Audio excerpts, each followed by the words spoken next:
नमस्कार। आज हम बात करने वाले हैं लॉयड्स इंजीनियरिंग वर्क्स के बारे में। हम इसके हालिया तिमाही नतीजों को गहराई से समझेंगे और साथ ही इसके चार्ट का भी पूरा विश्लेषण करेंगे। हम देखेंगे कि कंपनी का फाइनेंशियल परफॉर्मेंस कैसा रहा, इसकी ऑर्डर बुक में कितनी ताकत है, भविष्य को लेकर क्या उम्मीदें हैं और टेक्निकली स्टॉक कैसा दिख रहा है। तो चलिए एक एक करके इन सभी पहलुओं को समझना शुरू करते हैं। आज की हमारी चर्चा इन 5 हिस्सों में बटी होगी। सबसे पहले कंपनी को समझेंगे, फिर इसके तिमाही नतीजों का विश्लेषण करेंगे, उसके बाद बिजनेस और फ्यूचर आउटलुक पर बात होगी, फिर चार्ट एनालिसिस और आखिर में हम एक फाइनल वर्डिक्ट पर पहुंचेंगे।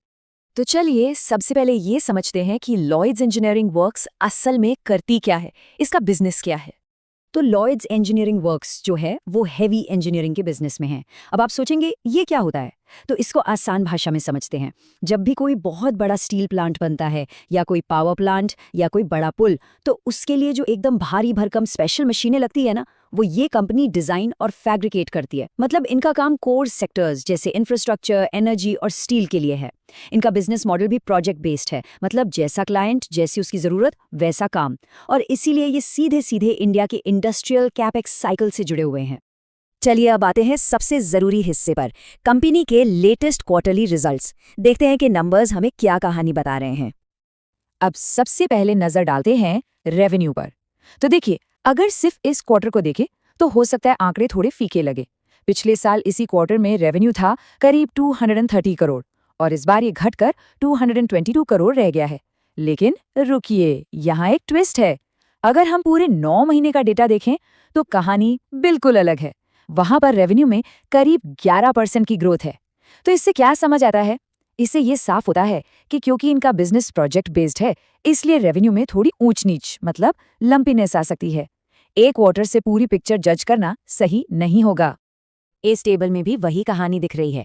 इबिड्डा और प्रॉफिट दोनों में ही क्वार्टर ऑन क्वार्टर बेसिस पर हल्की गिरावट है। इबिड्डा मार्जिन, जो कंपनी की ऑपरेशनल एफिशिएंसी बताता है, वो इस क्वार्टर में थोड़ा घटकर 20.42% पर आया है। लेकिन अच्छी बात यह है कि 9 महीने के बेसिस पर मार्जिन काफी स्टेबल है, करीब 19.5% पर। यह एक अच्छा साइन है जो दिखाता है कि कंपनी अपने कोर ऑपरेशंस में प्रॉफिटेबिलिटी मेंटेन किए हुए है। अच्छा, प्रॉफिट पर प्रेशर क्यों आया? इसके लिए कॉस्ट स्ट्रक्चर को समझना होगा। यहाँ दो बिल्कुल अलग अलग चीजें हो रही हैं। एक तरफ अच्छी खबर ये है कि रॉ मटेरियल की लागत में करीब 15% की कमी आई है, जो कि जबरदस्त कॉस्ट कंट्रोल दिखाता है। लेकिन दूसरी तरफ जो चिंता की बात है वो है एम्प्लॉय कॉस्ट, जो 36% तक बढ़ गई है। इसने सीधे सीधे प्रॉफिट पर असर डाला है। अब ये बढ़त नए प्रोजेक्ट्स के लिए हायरिंग की वजह से है या किसी और कारण से, इस पर आगे भी नजर रखनी होगी।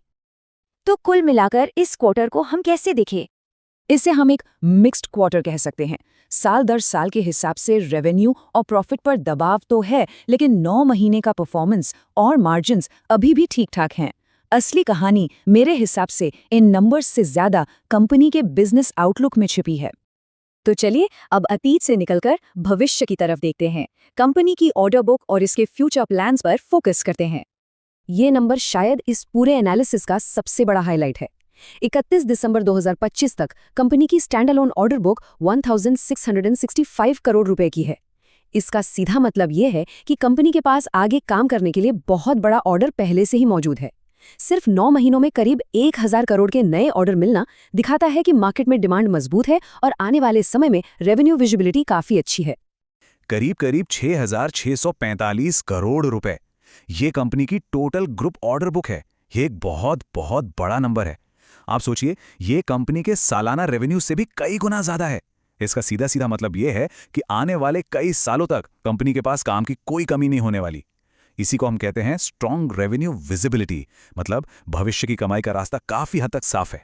तो ये ग्रोथ आएगी कहां से? इसके पीछे कुछ बड़े कारण हैं।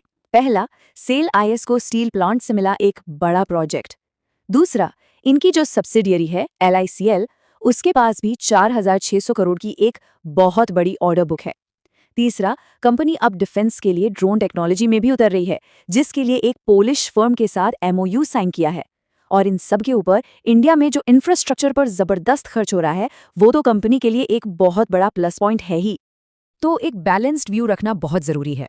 एक तरफ कंपनी की ताकत है इसकी मजबूत ऑर्डर बुक, हेल्दी मार्जिन्स और इंडस्ट्री से मिल रहा सपोर्ट, वहीं दूसरी तरफ कुछ रिस्क भी हैं, जैसे कि प्रोजेक्ट बेस्ड काम होने से रेवेन्यू का ऊपर नीचे होना, प्रोजेक्ट्स में देरी का खतरा, बढ़ती एम्प्लॉय कॉस्ट, और हाँ, ये एक स्मॉल कैप स्टॉक है तो इसमें वॉलेटिलिटी का रिस्क हमेशा रहता है।